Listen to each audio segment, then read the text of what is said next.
ಬಾಹ್ಯ ಮೂಲದಿಂದ ಪಡೆದಿಲ್ಲ. ಬೀಜವು ಪ್ರಕಾಶಮಾನವಾದ ದೇಹಗಳನ್ನು ಪ್ರವೇಶಿಸಿದಾಗ ಅದು ಅವರಿಗೆ ಬೆಳಕು ಮತ್ತು ಉಷ್ಣತೆಯನ್ನು ನೀಡುತ್ತದೆ. ಇದು ಎಲ್ಲ ಪ್ರಕಾಶಮಾನವಾದ ಘಟಕಗಳಿಗೆ ವಿಸ್ಮಯದ ವಸ್ತುವಾಗಿದೆ. ಅದರ ಮಿತಿಯಿಲ್ಲದ ಶಕ್ತಿಯನ್ನು ನೆನಪಿಸುತ್ತದೆ. ಶಾಶ್ವತವಾದವನು ಜೀವಿಗಳಾದ ಆತ್ಮ ಮತ್ತು ಈಶ್ವರ ಎರಡನ್ನೂ ಎತ್ತಿ ಹಿಡಿಯುತ್ತಾನೆ. ಎಚ್ಚರಗೊಳ್ಳುವ ಸಮಯದಲ್ಲಿ ಪ್ರಜ್ಞೆಯಲ್ಲಿ ಕಾರ್ಯನಿರ್ವಹಿಸಲು ಅನುವು ಮಾಡಿಕೊಡುತ್ತಾನೆ. ಆದಾಗ್ಯೂ ನಿದ್ರೆ ಮತ್ತು ವಿಸರ್ಜನೆಯ ಸಮಯದಲ್ಲಿ ಅವರು ಈ ಅರಿವಿನಿಂದ ವಂಚಿತರಾಗುತ್ತಾರೆ. ಅಂತಿಮ ವಾಸ್ತವವಾದ ಬ್ರಹ್ಮವು ಎಂದಿಗೂ ಪ್ರಜ್ಞೆಯನ್ನು ಕಳೆದುಕೊಳ್ಳುವುದಿಲ್ಲ. ಇದು ಭೂಮಿಯನ್ನು, ಸ್ವರ್ಗವನ್ನು ಮತ್ತು ಎಲ್ಲಾ ದಿಕ್ಕುಗಳನ್ನು ಸುತ್ತುವರೆದಿರುವ ಇಡೀ ಬ್ರಹ್ಮಾಂಡವನ್ನು ಉಳಿಸಿಕೊಳ್ಳುತ್ತದೆ. ಬೀಜವು 5 ಅಂಶಗಳಾದ ನದಿಗಳು, ಸಮುದ್ರಗಳು ಮತ್ತು ದಿಕ್ಸೂಚಿಯ ಬಿಂದುಗಳನ್ನು ಸಹ ಹುಟ್ಟುಹಾಕುತ್ತದೆ. ಅದರ ಉಪಸ್ಥಿತಿಯು ಅಸ್ತಿತ್ವದ ಪ್ರತಿಯೊಂದು ಅಂಶದಲ್ಲೂ ವ್ಯಾಪಿಸಿದೆ. ದೇಹವು ರಥದಂತೆ ವಿನಾಶಕ್ಕೆ ಉದ್ದೇಶಿತವಾಗಿದೆ, ಆದರೂ ಅದರ ಕ್ರಿಯೆಗಳು ಶಾಶ್ವತವಾಗಿವೆ. ಹಿಂದಿನ ಕ್ರಿಯೆಗಳ ಚಕ್ರಗಳಿಗೆ ಬಂಧಿಸಲ್ಪಟ್ಟ ಇಂದ್ರಿಯಗಳು ವ್ಯಕ್ತಿಯನ್ನು ಹೆಚ್ಚಿದ ಮತ್ತು ಬದಲಾಗದವನ ಕಡೆಗೆ ಮಾರ್ಗದರ್ಶನ ಮಾಡುತ್ತವೆ. ತಮ್ಮ ಮಾನಸಿಕ ಸಾಮರ್ಥ್ಯಗಳ ಮೂಲಕ ಈ ಪರಮಾತ್ಮನನ್ನು ನೋಡುವವರು ಸಾವಿನ ಗ್ರಹಿಕೆಯಿಂದ ಮುಕ್ತರಾಗುತ್ತಾರೆ. 12 ಹಣ್ಣುಗಳನ್ನು ಹೊಂದಿರುವ ಭ್ರಮೆಯ ಹರಿವು ಬೀಜದಿಂದ ಹರಿಯುತ್ತದೆ. ಜನರು ಅದರ ನೀರಿನಲ್ಲಿ ಈಜುತ್ತಾರೆ. ದಾರಿಯುದ್ದಕ್ಕೂ ಅನೇಕ ಸಿಹಿ ವಸ್ತುಗಳನ್ನು ನೋಡುತ್ತಾರೆ. ಆದಾಗ್ಯೂ ಅವರು ಮುಂದಿನ ಜಗತ್ತಿನಲ್ಲಿ ತಮ್ಮ ಕ್ರಿಯೆಗಳ ಅರ್ಧದಷ್ಟು ಪ್ರತಿಫಲವನ್ನು ಮಾತ್ರ ಆನಂದಿಸಲು ಸಾಧ್ಯವಾಗುತ್ತದೆ. ಜೀವಿ ಆತ್ಮ, ಇದು ಈಶ್ವರವೂ ಆಗಿದೆ, ಎಲ್ಲವನ್ನೂ ವ್ಯಾಪಿಸುತ್ತದೆ ಮತ್ತು ತ್ಯಾಗಗಳನ್ನು ನೇಮಿಸಿದೆ. ಅಪಘಾತಗಳಿಂದ ಮುಕ್ತರಾದ ಆತ್ಮಗಳು ಚಿನ್ನದ ಎಲೆಗಳನ್ನು ಹೊಂದಿರುವ ಮರದಂತಹ ಅಸ್ತಿತ್ವವಾದ ಅವ್ಯವನ್ನು ಆಶ್ರಯಿಸುತ್ತವೆ. ಅವು ತಮ್ಮ ಪ್ರವೃತ್ತಿಗಳಿಗೆ ಅನುಗುಣವಾಗಿ ವಿವಿಧ ರೂಪಗಳನ್ನು ಪಡೆದುಕೊಳ್ಳುತ್ತವೆ ಮತ್ತು ವಿವಿಧ ಕ್ರಮಗಳಲ್ಲಿ ಜನಿಸುತ್ತವೆ. ಈ ಆತ್ಮಗಳು ಶಾಶ್ವತವಾದವನೊಳಗೆ ಒಂದಾಗುತ್ತವೆ. ಅವರು ತಮ್ಮ ಮಾನಸಿಕ ಕಣ್ಣಿನ ಮೂಲಕ ಯೋಗಿಗಳಿಂದ ನೋಡಲ್ಪಡುತ್ತಾರೆ. ಬ್ರಹ್ಮನಿಂದ ಉಂಟಾಗುವ ಅಪಘಾತಗಳು ಬ್ರಹ್ಮಾಂಡವನ್ನು ಅದರ ಪೂರ್ಣತೆಯಿಂದ ಮೇಲಕ್ಕೆತ್ತುತ್ತವೆ. ಇದಕ್ಕೆ ವಿರುದ್ಧವಾಗಿ ಈ ಅಪರಾಧಗಳನ್ನು ಹೋಗಲಾಡಿಸಿದಾಗ ಬ್ರಹ್ಮವು ಅದರ ಪೂರ್ಣತೆಯಲ್ಲಿ ಉಳಿಯುತ್ತದೆ. ಬೀಜವು 5 ಅಂಶಗಳನ್ನು ಹುಟ್ಟುಹಾಕುತ್ತದೆ ಮತ್ತು ಅವುಗಳನ್ನು ನಿಯಂತ್ರಿಸುವ ಶಕ್ತಿಯನ್ನು ಹೊಂದಿರುತ್ತದೆ. ಇದು ಗ್ರಾಹಕ ಮತ್ತು ಸೇವಿಸುವ ಹಾಗೆಯೇ ಇಂದ್ರಿಯಗಳುಳ್ಳ ಜೀವಿಗಳ ಮೂಲವೂ ಆಗಿದೆ. ಅಪಾನ ಎಂದು ಕರೆಯಲ್ಪಡುವ ಪ್ರಾಣವು ಪ್ರಾಣನಿಂದ ನೊಂದಲ್ಪಡುತ್ತದೆ. ಪ್ರಾಣನು ಸಂಕಲ್ಪದಿಂದ ಹೀರಿಕೊಳ್ಳಲ್ಪಡುತ್ತಾನೆ ಮತ್ತು ಬುದ್ಧಿಯು ಸಂಕಲ್ಪವನ್ನು ತೆಗೆದುಕೊಳ್ಳುತ್ತಾನೆ. ಬುದ್ಧಿಯು ಪ್ರತಿಯಾಗಿ ಪರಮ ಆತ್ಮದಿಂದ ಆವೃತವಾಗಿದೆ. ಈ ಪ್ರಕ್ರಿಯೆಯು ಅಗಾಧವಾದ ಸಾಗರದ ಮೇಲೆ ನಡೆಯುವ ಹಂಸದಂತಿದೆ. ಒಂದು ಕಾಲನ್ನು ಆಳವಾಗಿ ಮರೆಮಾಡಲಾಗಿದೆ. ಪೂಜ್ಯ ಸ್ತೋತ್ರಗಳಿಗೆ ಅರ್ಹರಾದ ಪರಮ ನಿಯಂತ್ರಕನು ಬ್ರಹ್ಮಾಂಡದೊಳಗೆ ಓಡಾಡುತ್ತಾನೆ. ಇದು ಎಲ್ಲದಕ್ಕೂ ಪ್ರಮುಖ ಕಾರಣವಾಗಿದೆ ಮತ್ತು ಜೀವಿ ಆತ್ಮಗಳಲ್ಲಿ ಜ್ಞಾನವಾಗಿ ಪ್ರಕಟವಾಗುತ್ತದೆ.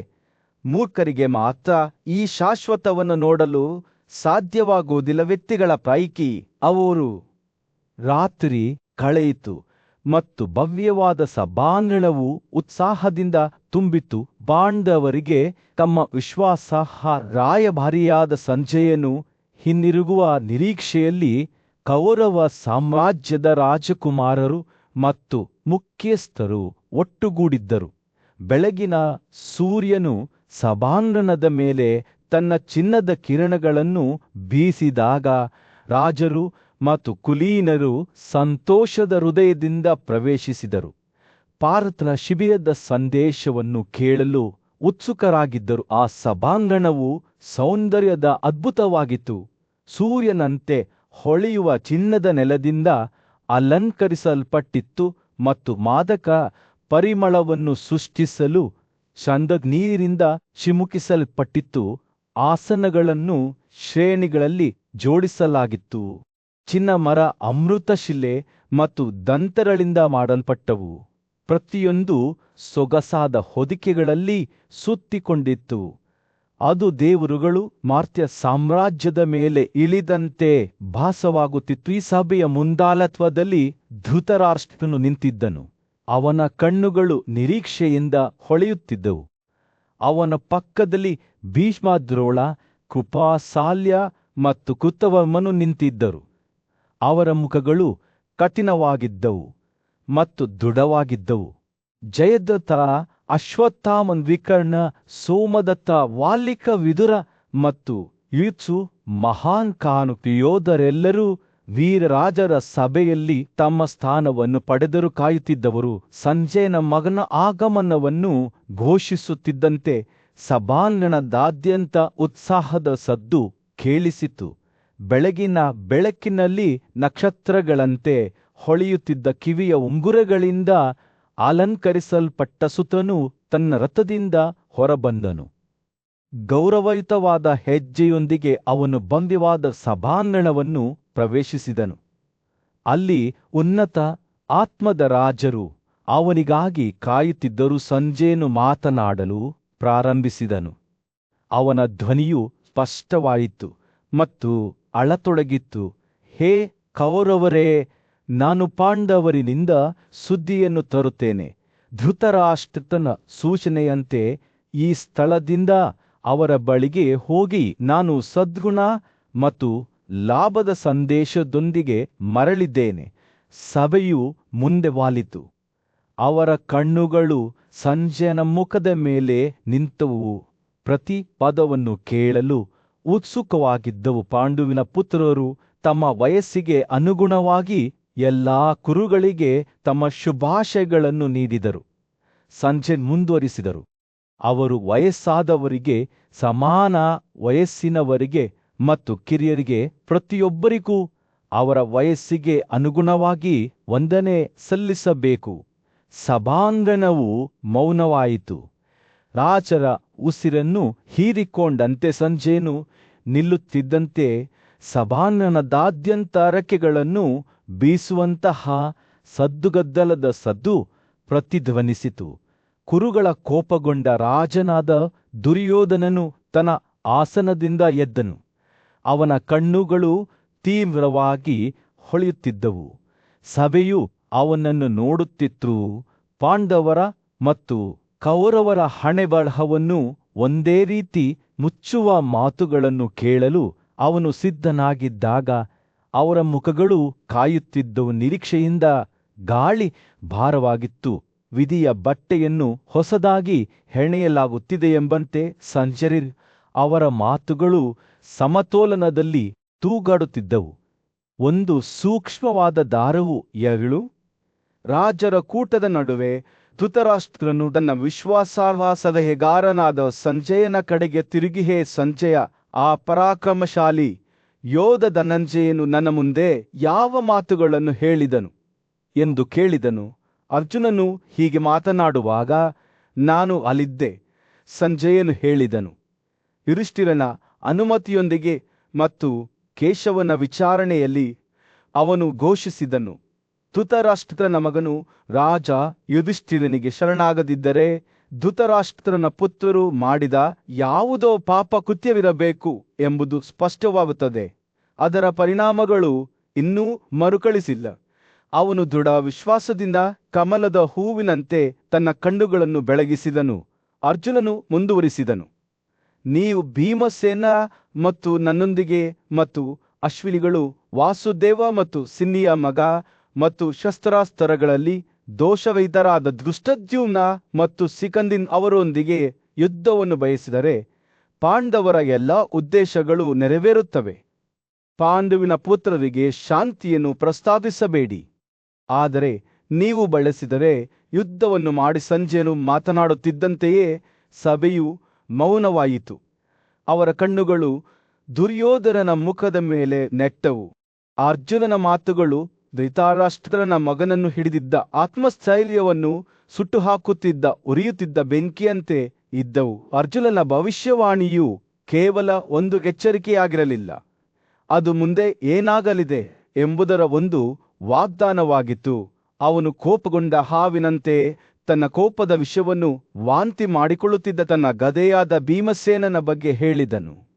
ಆತನು ನಕುಲನ ಬಗ್ಗೆ ಮಾತನಾಡುತ್ತಾ ಕೌಶಲ್ಯದಿಂದ 100 ಬಾಣಗಳನ್ನು ಹಾರಿಸಿ ದುರ್ಯೋಧನನ ಕಾರ್ವ್ಯೋಧರನ್ನು ಥಳಿಸಿದನು. ಯುಧಿಷ್ಠಿರನ ಕೋಪದ ಆಲೋಚನೆಯಿಂದ ಸಭೆಯು ನಡುಗಿತು. ಧೃತರಾಷ್ಟ್ರನ ಆತಿಥೇಯನನು ಅವನ ಕಣ್ಣಿನ ನೋಟದಿಂದ ಮಾತ್ರ ಸೇವಿಸುವ ಬೆಯುಕಿ ಕಾಡಿನಲ್ಲಿ ದುಃಖದ ಹಾಸಿಗೆಯ ಮೇಲೆ ಮಲಗಿದ್ದ ನಕುಲನ ಉಲ್ಲೇಖದಿಂದ ಅವರು ನಡುಗಿದರು.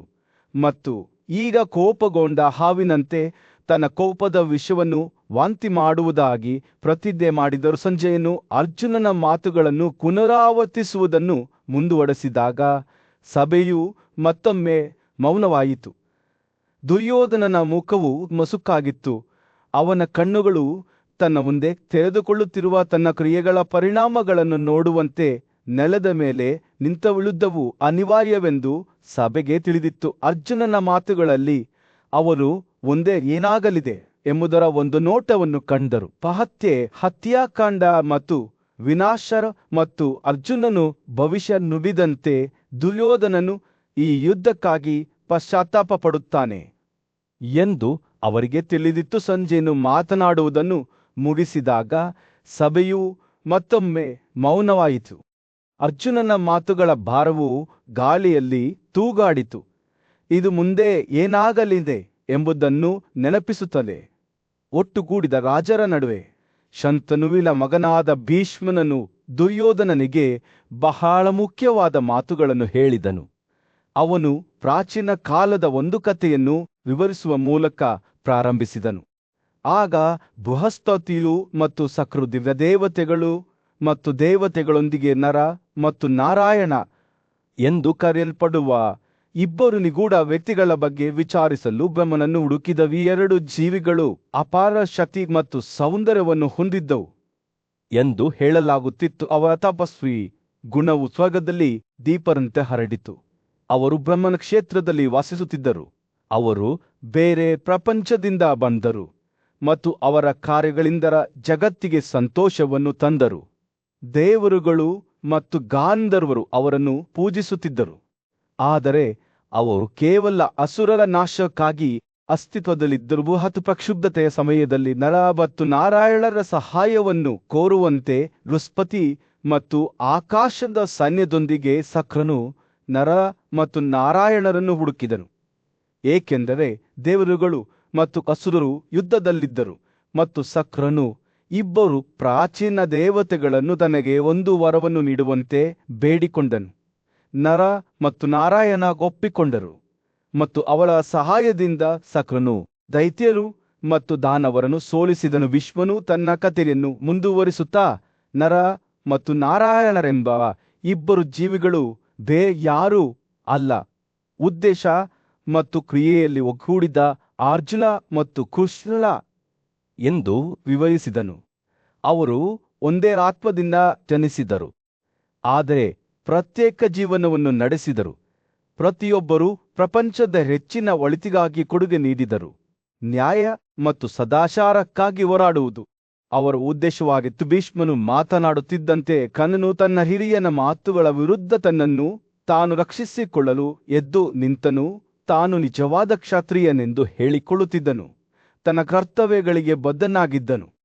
ಅವನಿಗೆ ಯಾವ ದುಷ್ಟತನವನ್ನು ಆರೋಪಿಸಬಹುದು. ಅವನು ಎಂದಿಗೂ ಧೃತರಾಷ್ಟ್ರರ ಮಗನಿಗೆ ಹಾನಿಯನ್ನುಂಟು ಮಾಡಲಿಲ್ಲ, ಅಥವಾ ಅವನು ಎಂದಿಗೂ ತನ್ನ ರಾಜನಿಗೆ ಅಥವಾ ತನ್ನ ಜನರಿಗೆ ದ್ರೋಹ ಮಾಡಲಿಲ್ಲ. ಭೀಷ್ಮನು ಕಲನ ಹೆಗ್ಗಳಿಕೆಗೆ ಪ್ರತಿಯಾಗಿ ಶೂರನ ಮಗನು.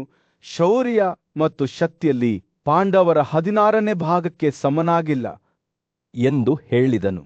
ದುರ್ಯೋಧನನ ಪುತ್ರರಿಗೆ ಸಂಭವಿಸಲಿರುವ ದೊಡ್ಡ ವಿಪತ್ತನ್ನು ವಾಸ್ತವವಾಗಿ ಕರ್ಣನ ಸ್ವಂತ ಕ್ರಿಯೆಗಳಿಂದಲೇ ತರಲಾಯಿತು. ಆತನು ಆಕಾಶ ವಂಶದ ವೀರರನ್ನು ಅವಮಾನಿಸಿದ ಸೂತನ ಈ ದುಷ್ಟ ಮಗನನ್ನು ಅವಲಂಬಿಸಿದ್ದನು. ಅಷ್ಟರಲ್ಲಿ ಭಾರದ್ವಾಜನ ಉದಾತ್ತ ಮಗನಾದ ದ್ರೋಣನು ಮಾತನಾಡುತ್ತಾ ಯುದ್ಧ ಪ್ರಾರಂಭವಾಗುವ ಮೊದಲು ಪಾಂಡವರೊಂದಿಗೆ ಶಾಂತಿ ಸ್ಥಾಪಿಸುವಂತೆ ಧೃತರಾಷ್ಟ್ರನನ್ನು ಒತ್ತಾಯಿಸಿದನು. ಅರ್ಜುನನ ಮಾತುಗಳು ನಿಜವಾಗುತ್ತವೆ ಎಂದು ಅವನಿಗೆ ತಿಳಿದಿತ್ತು, ಏಕೆಂದರೆ 3 ಲೋಕಗಳಲ್ಲಿ ಅವನಿಗೆ ಸಮಾನವಾದ ಧನುಸ್ಸು ಇಲ್ಲ. ಆದರೆ ರಾಜನು ಕೇಳಲು ನಿರಾಕರಿಸಿದನು. ಮತ್ತು ಬದಲಿಗೆ ಪಾಂಡವರ ಬಗ್ಗೆ ಸಂಜಯನನ್ನು ಕೇಳಿದನು. ಆ ಕ್ಷಣದಿಂದ ಕೌರವರು ತಮ್ಮ ಅದೃಷ್ಟವು ಮುಚ್ಚಲ್ಪಟ್ಟಿದೆ ಎಂದು ತಿಳಿದುಕೊಂಡು ಜೀವನದ ಎಲ್ಲಾ ಭರವಸೆಯನ್ನು ತ್ಯಜಿಸಿದರು. ಸೂರ್ಯನು ಹಸ್ತಿನಾಪುರ ರಾಜ್ಯದ ಮೇಲೆ ಮುಳುಗಿ ಕುಡಿದ್ದ ಕುರುವರ ಮೇಲೆ ಚಿನ್ನದ ಹೊಳಪನ್ನು ಬೀರುತ್ತಲೇ ಇದ್ದನು. ಅಂದ ರಾಜನಾದ ಧೃತರಾಷ್ಟ್ರನು ತನ್ನ ಸಿಂಹಾಸನದ ಮೇಲೆ ಕುಳಿತು ತನ್ನ ಸಾರಥಿಯಾದ ಸಂಜಯನ ಆಲೋಚನೆಗಳನ್ನು ತಿಳಿದುಕೊಳ್ಳಲು ಉತ್ಸುಕನಾಗಿದ್ದನು. ಸಂಜೆ, ನನಗೆ ಹೇಳು, ಆ ಪಾಂಡವ ರಾಜ ಯುಧಿಷ್ಠಿರನು ನಮ್ಮ ಸೈನ್ಯದ ಬಗ್ಗೆ ಕೇಳಿದ ನಂತರ ಏನು ಹೇಳಿದನು ಮತ್ತು ಮುಂಬರುವ ಯುದ್ಧವನ್ನು ಪರಿಗಣಿಸಿ ಅವನು ಹೇಗೆ ವರ್ತಿಸುತ್ತಿದ್ದಾನೆ ಎಂದು ಕೇಳಿದನು. ಸಂಜಯನು ಅವನ ಮುಂದೆ ನಿಂತನು.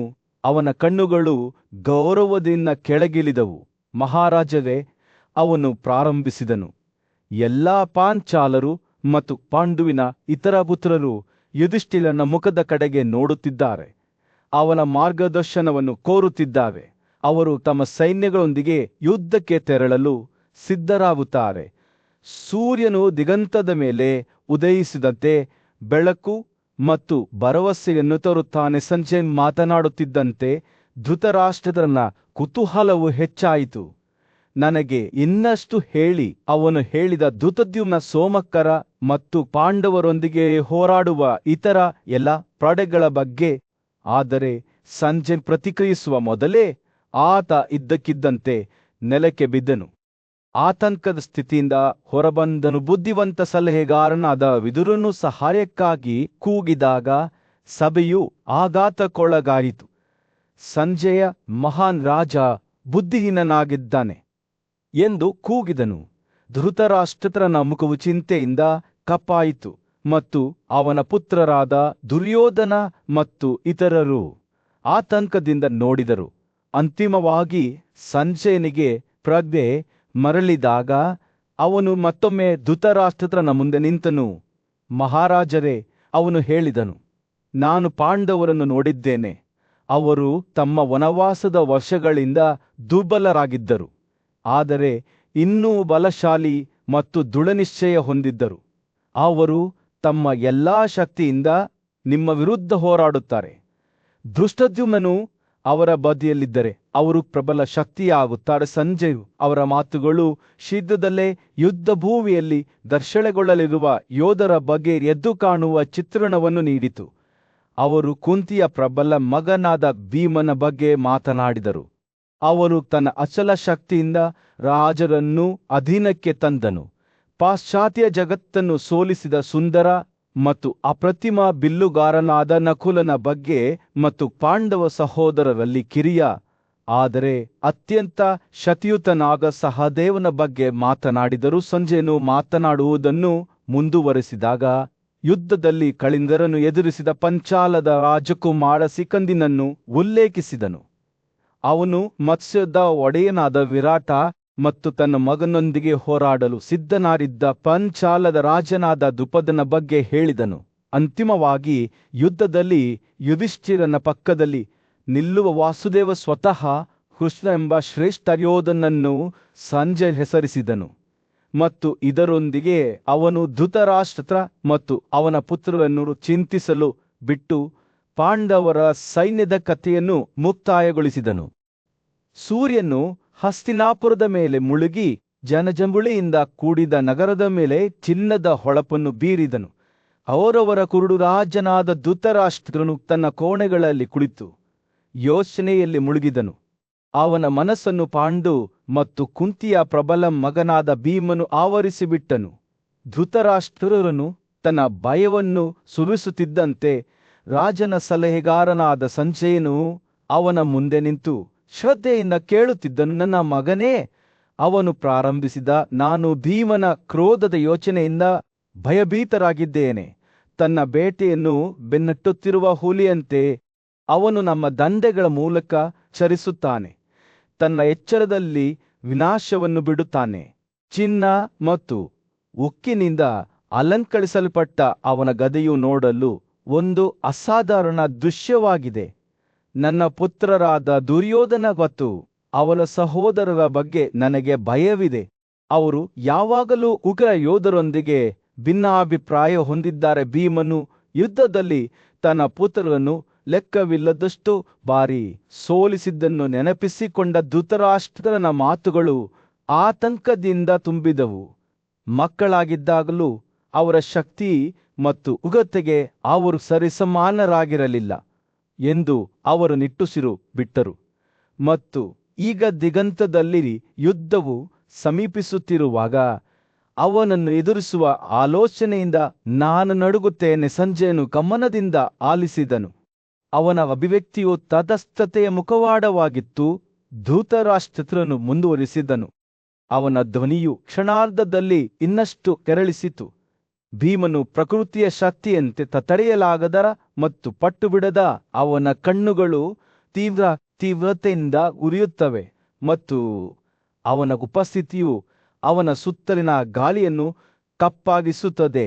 ನನ್ನ ಅತ್ಯುತ್ತಮ ಯೋಧರು ಸಹ ಚಂಡಮಾರುತದಿಂದ ಹಾರಿಹೋದ ಎಲೆಗಳಂತೆ ಅವನ ಮುಂದೆ ಬೀಳುತ್ತಾರೆ ಎಂದು ನಾನು ಹೆದರುತ್ತೇನೆ. ರಾಜನ ಮಾತುಗಳು ಆಳವಾದ ನಿಟ್ಟುಸಿರುಗಳಿಂದ ಕೂಡಿದವು.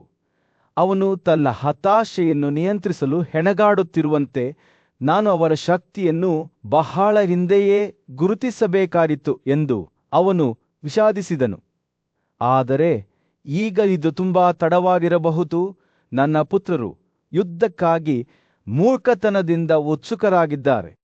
ಅವರ ಸ್ವಂತ ದುರಹಂಕಾರ ಮತ್ತು ಭೀಮನ ಶಕ್ತಿಯ ಅಜ್ಞಾನದಿಂದ ಕುರುಡರಾಗಿದ್ದಾರೆ. ರಾತ್ರಿ ಉರುಳಿದಂತೆ ಧೃತರಾಷ್ಟ್ರನ ಭಯವು ಇನ್ನಷ್ಟು ತೀವ್ರವಾಗುತ್ತಾ ಹೋಯಿತು.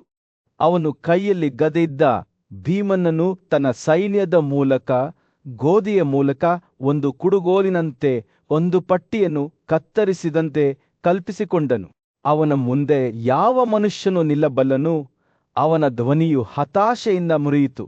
ನನ್ನ ಅತ್ಯುತ್ತಮ ಯೋಧರು ಸಹ ಕಬಿಶ್ವದ್ರೋಳ ಅಥವಾ ಕೃಪಾ ಆ ಪ್ರಬಲ ಯೋಧನ ಕೋಪವನ್ನು ತಡೆದುಕೊಳ್ಳಲು ಸಾಧ್ಯವಿಲ್ಲ. ರಾಜನ ಯಾತನೆಗೆ ಸಾಕ್ಷಿಯಾದ ಸಂಜಯನು ಮೌನವಾಗಿ ನಿಂತನು. ಧೃತರಾಷ್ಟ್ರನ ಮಾತುಗಳು ತನ್ನದೇ ಆದ ಆಳವಾದ ಭಯದ ಪ್ರತಿಬಿಂಬವೆಂದು ಅವನಿಗೆ ತಿಳಿದಿತು. ಯುದ್ಧವು ಬರಲಿತ್ತು ಮತ್ತು ಅದರೊಂದಿಗೆ ಪಾಂಡವರು ಮತ್ತು ಕೌರವರ ನಡುವಿನ ಅನಿವಾರ್ಯ ಘರ್ಷಣೆ ಮತ್ತು ಅದರ ಮಧ್ಯದಲ್ಲಿ ಬಿರುಗಾಳಿಯ ಸುಳಿಯಂತೆ ಭೀಮನು ನಿಂತು ಲೆಕ್ಕಿಸಬೇಕಾದ ಶಕ್ತಿ. ಇತಿಹಾಸದಲ್ಲಿ ಆಳಿಸಲಾಗದ ಚಾಪು ಮೂಡಿಸುವ ನಯೆ. ಹಸ್ತಿನಾಪುರದ ಮೇಲೆ ಸೂರ್ಯ ಮುಳುಗುತ್ತಿದ್ದಾಗ ನಗರದ ಜನಜಂಗುಳಿಯ ಬೀದಿಗಳಲ್ಲಿ ಚಿನ್ನದ ಹೊಳಪನ್ನು ಬೀರುತ್ತಿತ್ತು. ಅಂದ ರಾಜನಾದ ಧೃತರಾಷ್ಟ್ರನು ತನ್ನ ಕೋಣೆಗಳಲ್ಲಿ ಕುಳಿತಿದ್ದನು. ಅವನ ಮುಖವು ಚಿಂತೆ ಮತ್ತು ಕಾಳಜಿಯಿಂದ ಕೂಡಿತ್ತು. ಅವನು ತನ್ನ ನಂಬಿಗಸ್ತ ಸಲಹೆಗಾರನಾದ ಸಂಜಯನನ್ನು ತನ್ನ ಮುಂದೆ ಬರುವಂತೆ ಕರೆದರು. ಸಂಜಯ ಹತಾಶೆಯ ಸುಳಿವನ್ನು ಹೊಂದಿದ್ದ ಧೃತರಾಷ್ಟ್ರನ ಧ್ವನಿಯು ಪ್ರಾರಂಭವಾಯಿತು. ನನ್ನ ಶತ್ರುಗಳು ಕುರುಕ್ಷೇತ್ರದಲ್ಲಿ ಒಟ್ಟುಗೂಡುತ್ತಿದ್ದಾರೆ ಎಂದು ನನಗೆ ತಿಳಿಸಲಾಗಿದೆ. ಪಾಂಡವರು ತಮ್ಮ ಪ್ರಬಲ ಯೋಧರು ಮತ್ತು ನುರಿತ ಕನ್ನಾಯಿಗಳೊಂದಿಗೆ ನಮ್ಮನ್ನು ಸೋಲಿಸಲು ನಿರ್ಧರಿಸಿದ್ದಾರೆ ಮತ್ತು ನಾನು ಕೆಟ್ಟದ್ದನ್ನು ಹೆದರುತ್ತೇನೆ. ಧೃತರಾಷ್ಟ್ರನು ತನ್ನ ಭಯದ ಬಗ್ಗೆ ಮಾತನಾಡುವಾಗ ಸಂಜಯನು ಶ್ರದ್ಧೆಯಿಂದ ಆಲಿಸಿದನು. ಅವರು ಅರ್ಜುನನ ಪರಾಕ್ರಮ, ಯುಧಿಷ್ಠಿರನ ಶೌರ್ಯ ಮತ್ತು ಭೀಮನ ಮಾರಣಾಂತಿಕ ಗುರಿಯನ್ನು ಉಲ್ಲೇಖಿಸಿದನು. ತದನಂತರ ಅರ್ಜುನನಿಂದಲೇ ಯುದ್ಧದ ಕಲೆಯನ್ನು ಕಲಿತ ಸಾತ್ವಿಕಿ ಎಂದು ಧೃತರಾಷ್ಟ್ರ ಮುಂದುವರಿಸಿದನು. ಅವನು ಯುದ್ಧಭೂಮಿಯಲ್ಲಿ ಪ್ರಬಲ ಎದುರಾಳಿಯಾಗುತ್ತಾನೆ. ಧೃತರಾಷ್ಟ್ರನು ತನ್ನ ಅತಿದೊಡ್ಡ ಭಯದ ಬಗ್ಗೆ ಮಾತನಾಡುವಾಗ ಅವನ ಕಣ್ಣುಗಳು ಮಸುಕಾದವು. ಯುಧಿಷ್ಠಿರನ ಕೋಪ, ಅವನು ಸುಂದರ, ಬುದ್ಧಿವಂತ ಮತ್ತು ದೊಡ್ಡ ಶಕ್ತಿಯಿಂದ ಆಶೀರ್ವದಿಸಲ್ಪಟ್ಟಿದ್ದಾನೆ ಎಂದು ಧೃತರಾಷ್ಟ್ರನು ಹೇಳಿದನು. ಅವನ ಧ್ವನಿಯು ಸ್ವಲ್ಪ ನಡುಗುತ್ತಿತ್ತು. ಅವನ ಮಿತ್ರರು ಪ್ರಬಲಕಾರು ಯೋಧರು ಮತ್ತು ನನ್ನ ಸ್ವಂತ ಪಡೆಗಳು ಅವರಿಗೆ ಸರಿಸಾಟಿಯಾಗುವುದಿಲ್ಲ ಎಂದು ನಾನು ಹೆದರುತ್ತೇನೆ. ಅವನು ಮಾತನಾಡುವಾಗ ಧೃತರಾಷ್ಟ್ರನ ಮಾತುಗಳು ದುಃಖ ಮತ್ತು ವಿಷಾದದಿಂದ ತುಂಬಿದವು. ಅವರು ಪರಸ್ಪರರ ವಿರುದ್ಧ ಹೋರಾಡಿದ ಅನೇಕ ಯುದ್ಧಗಳ ಬಗ್ಗೆ ಮತ್ತು ಯುಧಿಷ್ಠಿರನು ಯಾವಾಗಲೂ ಹೇಗೆ ವಿಜಯಶಾಲಿಯಾಗಿ ಹೊರಹೊಮ್ಮಿದನೆಂಬುದನ್ನು ಅವನು ಯೋಚಿಸಿದನು. ನಾನು ಅವನೊಂದಿಗೆ ಮೋಸದಿಂದ ವರ್ತಿಸಿದ್ದೇನೆ ಎಂದು ಧೃತರಾಷ್ಟ್ರನು ಹೇಳಿದನು. ಧೃತರಾಷ್ಟ್ರನ ಮಾತುಗಳು ನದಿಯಂತೆ ಸುರಿಯುತ್ತಿದ್ದಂತೆ ಸಂಜಯನು ಗಮನವಿಟ್ಟು ಆಲಿಸಿದನು. ಅವರು ಪಾಂಡವರೊಂದಿಗೆ ಯುದ್ಧದಲ್ಲಿ ತೊಡಗಿದರೆ ಅವರೆಲ್ಲರಿಗೂ ಕಾಯುತ್ತಿದ್ದ ವಿನಾಶದ ಬಗ್ಗೆ ಅವನು ಹೇಳಿದನು. ನಾವು ನಾಶವಾಗುತ್ತೇವೆ ಸಂಜಯ ಎಂದು ಕಣ್ಣೀರಿನಿಂದ ತುಂಬಿದ ಅವನ ಕಣ್ಣುಗಳು, ಇಡೀ ಕುರು ರಾಜವಂಶವು ಕೊನೆಗೊಳ್ಳುತ್ತದೆ. ಧೃತರಾಷ್ಟ್ರನ ಮಾತುಗಳು ಸವಾಲಿನಂತೆ ಗಾಳಿಯಲ್ಲಿ ತೂಗಾಡುತ್ತಿದ್ದವು. ಯುದ್ಧ ಭೂಮಿಯಲ್ಲಿ ಎಲ್ಲವನ್ನೂ ಅಪಾಯಕ್ಕೆ ಒಡ್ಡಿಕೊಳ್ಳುವುದಕ್ಕಿಂತ ಪಾಂಡವರೊಂದಿಗೆ ಶಾಂತಿ ಸಾಧಿಸುವುದು ಒಳ್ಳೆಯದಲ್ಲವೇ ಎಂದು ಅವನು ಸಂಜಯನನ್ನು ಕೇಳಿದನು. ಆದರೆ ಅವನು ಸಂಜಯನ ಕಣ್ಣುಗಳನ್ನು ನೋಡಿದಾಗ ತನ್ನ ಮನಸ್ಸು ಈಗಾಗಲೇ ಸಿದ್ಧವಾಗಿದೆ ಎಂದು ಅವನಿಗೆ ತಿಳಿದಿತ್ತು. ನಮ್ಮ ದುಃಖವನ್ನು ನೋಡಿದಾಗ ಎಂದಿಗೂ ಉದಾಸೀನನಾಗುವುದಿಲ್ಲ ಎಂದು ಧೃತರಾಷ್ಟ್ರನು ತನ್ನ ಧ್ವನಿಯಲ್ಲಿ, ಒರಟಾದ ಧ್ವನಿಯಲ್ಲಿ ಹೇಳಿದನು. ಈ ಅನ್ಯಾಯದ ಯುದ್ಧಕ್ಕೆ ಕಾರಣವೆಂದು ಮಾತ್ರ ಅವನು ಅದನ್ನು ಖಂಡಿಸುತ್ತಾನೆ. ಮತ್ತು ಅದರೊಂದಿಗೆ ಕುರುಡ ರಾಜನು ತನ್ನ ಸಿಂಹಾಸನದಿಂದ ಎದ್ದನು. ಅವನ ಹೃದಯವು ಮುನ್ಸೂಚನೆ ಮತ್ತು ವಿಷಾದದಿಂದ ಭಾರವಾಗಿತ್ತು. ಹಸ್ತಿನಾಪುರ ಕುರು ರಾಜವಂಶ ಮತ್ತು ಇಡೀ ಸಾಮ್ರಾಜ್ಯದ ಭವಿಷ್ಯವು ಅನಿಶ್ಚಿತವಾಗಿ ಸ್ಥಗಿತಗೊಂಡಿತ್ತು. ಧೃತರಾಷ್ಟ್ರನ ಮಾತುಗಳಿಗೆ ಕಿವಿಗೊಡಲಾಗುತ್ತದೆಯೇ ಅಥವಾ ಯುದ್ಧದ ಶಕ್ತಿಗಳು ಮೇಲುಗೈ ಸಾಧಿಸುತ್ತವೆಯೇ? ಸೂರ್ಯನು ಹಸ್ತಿನಾಪುರ ರಾಜ್ಯದ ಮೇಲೆ ಮುಳುಗಿ ಗಲಭೆಯ ಬೀದಿಗಳಲ್ಲಿ ಚಿನ್ನದ ಹೊಳಪನ್ನು ಬೀರಿದನು. ಆಸ್ಥಾನದ ಋಷಿಯಾದ ಸಂಜಯನು ರಾಜ ಧೃತರಾಷ್ಟ್ರನ ಮುಂದೆ ನಿಂತನು. ಅವನ ಧ್ವನಿಯು ಚಿಂತೆ ಮತ್ತು ವಿಶ್ವಾಸದ ಮಿಶ್ರಣದಿಂದ ತುಂಬಿತ್ತು. ಮಹಾರಾಜರೇ, ಸಂಜಯ್ ಪ್ರಾರಂಭಿಸಿದ, ನೀವು ಯುದ್ಧದಲ್ಲಿ ನಮಗಾಗಿ ಕಾಯುತ್ತಿರುವ ವಿನಾಶದ ಬಗ್ಗೆ ಸತ್ಯವಾಗಿ ಮಾತನಾಡಿದ್ದೀರಿ. ಅರ್ಜುನನ ಗಾಂಧೀವನಿಂದ ನಮ್ಮ ಕ್ಷತ್ರಿಯ ಯೋಧರ ನಾಶವು ಖಚಿತವಾಗಿದೆ. ಅವನು ನಿಂತು ಅವನ ಕಣ್ಣುಗಳು ರಾಜನ ಮುಖದ ಮೇಲೆ ಮುಚ್ಚಿ ಹೋದವು. ಆದರೆ ನನಗೆ ಅರ್ಥವಾಗದ ವಿಷಯವೆಂದರೆ, ಓ ಮಹಾನ್ ರಾಜನೇ, ನಿನ್ನ ಬುದ್ಧಿವಂತಿಕೆ ಮತ್ತು ಅರ್ಜುನನ ಪರಾಕ್ರಮದ ಜ್ಞಾನದಿಂದ ನೀನು ಇನ್ನೂ ನಿನ್ನ ಪುತ್ರ ವತ್ಸಲರನ್ನು ಹೇಗೆ ಅನುಸರಿಸಬಹುದು ಎಂಬುದು. ಧೃತರಾಷ್ಟ್ರನ ಅಭಿವ್ಯಕ್ತಿ ಮಂದವಾಯಿತು ಮತ್ತು ಅವನು ತನ್ನ ಸಿಂಹಾಸನದಲ್ಲಿ ಮುಂದಕ್ಕೆ ವಾಲಿದನು. ಸಂಜಯನ ಮಾತುಗಳು ನದಿಯಂತೆ ಸುರಿಯುತ್ತಿದ್ದವು. ನೀನು ಮೊದಲಿನಿಂದಲೂ ಪಾಂಡವರನ್ನು ಗಾಯಗೊಳಿಸಿದ್ದೀಯ ಮಹಾರಾಜರೇ. ನೀನು ಪಾಪದ ನಂತರ ಪಾಪ ಮಾಡಿದ್ದೀಯ ಮತ್ತು ಈಗ ದುಃಖಿಸುವ ಸಮಯವಲ್ಲ. ಅವನು ಮತ್ತೆ ನಿಲ್ಲಿಸಿದ. ಅವನ ಧ್ವನಿಯು ಸೌಮ್ಯವಾದ ಧ್ವನಿಯನ್ನು ತೆರೆದುಕೊಂಡಿತು. ತಂದೆ ಮತ್ತು ಸ್ನೇಹಿತರು ಯಾವಾಗಲೂ ತಮ್ಮ ಮಕ್ಕಳ ಕಲ್ಯಾಣವನ್ನು ಹುಡುಕಬೇಕು, ಆದರೆ ಅವರನ್ನು ಗಾಯಗೊಳಿಸುವ ವ್ಯಕ್ತಿಯನ್ನು ತಂದೆ ಎಂದು ಕರೆಯಲಾಗುವುದಿಲ್ಲ. ಸಂಜಯ್ ಮಾತನಾಡುವಾಗ ಧೃತರಾಷ್ಟ್ರನ ಮನಸ್ಸಿನಲ್ಲಿ ನೆನಪುಗಳು ತುಂಬಿ ತುಡುಕುತ್ತಿದ್ದವು. ಪಾಸೆರಳ ಆಟದಲ್ಲಿ ಪಾಂಡವರ ಸೋಲಿನ ಸುದ್ದಿಯನ್ನು ಕೇಳಿ ತಾನು ಮಗುವಿನಂತೆ ನಕ್ಕದಿರವನ್ನು ನೆನಪಿಸಿಕೊಂಡ ಆತ, ಇದು ಗೆದ್ದಿದೆ, ಇದನ್ನು ಪಡೆದುಕೊಂಡಿದೆ ಎಂದು ಹೇಳಿ ತನ್ನ ಪುತ್ರರು ಪಾಂಡವರನ್ನು ಕತ್ತಿನ ಮಾತುಗಳಿಂದ ನಿಂದಿಸುತ್ತಿದ್ದಾಗ ತಾನು ಹೇಗೆ ಮಧ್ಯೆ ಪ್ರವೇಶಿಸಲಿಲ್ಲ ಎಂಬುದನ್ನು ನೆನಪಿಸಿಕೊಂಡರು. ಇಡೀ ರಾಜ್ಯವನ್ನು ಗೆಲ್ಲುವ ಅವರ ಭವಿಷ್ಯದಿಂದ ಮಾತ್ರ ಸಂತೋಷಪಟ್ಟರು. ಆದರೆ ಸಂಜಯನ ಮಾತುಗಳು ಧೃತರಾಷ್ಟ್ರನ ಹೃದಯವನ್ನು ಆಳವಾಗಿ ಸೆಳೆದವು. ಅನಿವಾರ್ಯವಾದ ಪತನವನ್ನು ನೀವು ನಿಮ್ಮ ಮುಂದೆ ನೋಡಲಾಗಲಿಲ್ಲ ಎಂದು ಋಷಿ ಹೇಳಿದರು. ಜಂದಲ ಸೇರಿದಂತೆ ಕುರುವರ ದೇಶವು ನಿಮ್ಮ ಪಿತೃ ರಾಜ್ಯವಾಗಿದೆ. ಆದರೆ ಪಾಂಡವರು ತಮ್ಮ ಶಕ್ತಿ ಮತ್ತು ಶೌರ್ಯದಿಂದ ನಿಮಗಾಗಿ ಅದನ್ನು ಗೆದ್ದಿದ್ದಾವೆ. ಅವನು ತನ್ನ ಕಣ್ಣುಗಳನ್ನು ದೃಢನಿಶ್ಚಯದಿಂದ ಹೊಳೆಯುವಂತೆ ನಿಲ್ಲಿಸಿದನು ಮತ್ತು ನಿಮ್ಮ ಪುತ್ರರನ್ನು ಗಾಂಧರ್ವರ ರಾಜನು ಕರೆದೊಯ್ದಾಗ ಅರ್ಜುನನು ಅವರನ್ನು ಮರಳಿ ಕರೆತಂದನು. ಸಂಜಯನು ಮಾತನಾಡುತ್ತಿರುವಾಗ ಧೃತರಾಷ್ಟ್ರನ ಮನಸ್ಸು ಪಾಂಡವರ ದುರದೃಷ್ಟಗಳನ್ನು ನೋಡಿ ಅವರು ಎಂದಿಗೂ ಚೇತರಿಸಿಕೊಳ್ಳಲಾರರು ಎಂದು ಭಾವಿಸಿ ಲೆಕ್ಕವಿಲ್ಲದಷ್ಟು ಬಾರಿ ನಗುತ್ತಾ ಅಲೆದಾಡಿತು. ಆದರೆ ಈಗ ಯುದ್ಧವು ಅವನ ಮುಂದೆ ಬರುತ್ತಿದ್ದಂತೆ ಅವನು ಸಂಜಯನ ಮಾತುಗಳಲ್ಲಿ ಸತ್ಯವನ್ನು ಕಂಡನು. ಅರ್ಜುನನು ಗಣನೆಗೆ ತೆರೆದುಕೊಳ್ಳಬೇಕಾದ ಶಕ್ತಿಯಾಗಿದ್ದನು. ಅವನ ಗಾಂಧೀವ ಮತ್ತು ಸುದರ್ಶನನು ಅವರ ಶಕ್ತಿಯಲ್ಲಿ ಸಾಟಿಯಿಲ್ಲ. ಅರ್ಜುನನ ಬಾಣಗಳ ಸ್ಪರ್ಶದಿಂದ ಸಾಗರಗಳು ಒಣಗುತ್ತವೆ. ಸಂಜಯ್ ಘೋಷಿಸಿದ ಎಲ್ಲಾ ಶೂಟರ್ಗಳಲ್ಲಿ ಫಾಲ್ಗುಣನು ಶ್ರೇಷ್ಠ. ಎಲ್ಲಾ ಬಿಲ್ಲುಗಳಲ್ಲಿ ಗಾಂಧಿವನು ಶ್ರೇಷ್ಠ, ಎಲ್ಲಾ ಜೀವಿಗಳಲ್ಲಿ ಕೇಶವನು ಶ್ರೇಷ್ಠ ಮತ್ತು ಎಲ್ಲಾ ಶಸ್ತ್ರಾಸ್ತ್ರಗಳಲ್ಲಿ ಸುದರ್ಶನನು ಶ್ರೇಷ್ಠ. ಅವನು ಮತ್ತೊಮ್ಮೆ ವಿರಾಮಗೊಳಿಸಿದನು. ಅವನ ಧ್ವನಿಯು ಮುನ್ಸೂಚನೆಯಿಂದ ತುಂಬಿತ್ತು. ವಾನರ ಧ್ವಜವನ್ನು ಹೊತ್ತ ಕಾರು ಎಳೆಯಲ್ಪಟ್ಟಿತು. ಯುದ್ಧದ ಸಿದ್ಧತೆಗಳ ನಡುವೆ ದುರ್ಯೋಧನನು ತನ್ನ ತಂದೆ ರಾಜ ಧೃತರಾಷ್ಟ್ರನ ಮುಂದೆ ನಿಂತು ಪಾಂಡವರ ವಿರುದ್ಧ ಮುಂಬರುವ ಯುದ್ಧದ ಬಗ್ಗೆ ತನ್ನ ಕಳವಳವನ್ನು ನಿವಾರಿಸಲು ಪ್ರಯತ್ನಿಸಿದನು. ಓ ರಾಜನೇ, ಹೆದರಬೇಡ ಎಂದು ಹೇಳಿದನು. ನನಗಾಗಿ ನೀನು ದುಃಖಿಸಬಾರದು. ಯುದ್ಧದಲ್ಲಿ ವೈರಿಯನ್ನು ಸೋಲಿಸಲು ನಾವು ಸಮರ್ಥರಾಗಿದ್ದೇವೆ ಎಂದು ಹೇಳಿದನು. ಪಾಂಡವರನ್ನು ಹೇಗೆ ಅರಣ್ಯಕ್ಕೆ ಗಡೀಪಾರು ಮಾಡಲಾಯಿತು ಮತ್ತು ಈಗ ಅವರು ಕೃಷ್ಣ ನೇತೃತ್ವದ ಪ್ರಬಲ ಸೈನ್ಯವನ್ನು ಎದುರಿಸುತ್ತಿದ್ದಾರೆ ಎಂಬುದನ್ನು ದುರ್ಯೋಧನನು ವಿವರಿಸಿದರು. ದುರ್ಯೋಧನನು ಮಾತನಾಡುವಾಗ ತನ್ನ ಪಕ್ಷವು ವಿಜಯಶಾಲಿಯಾಗುತ್ತದೆಂಬ ವಿಶ್ವಾಸ ಆತನಿಗಿತ್ತು.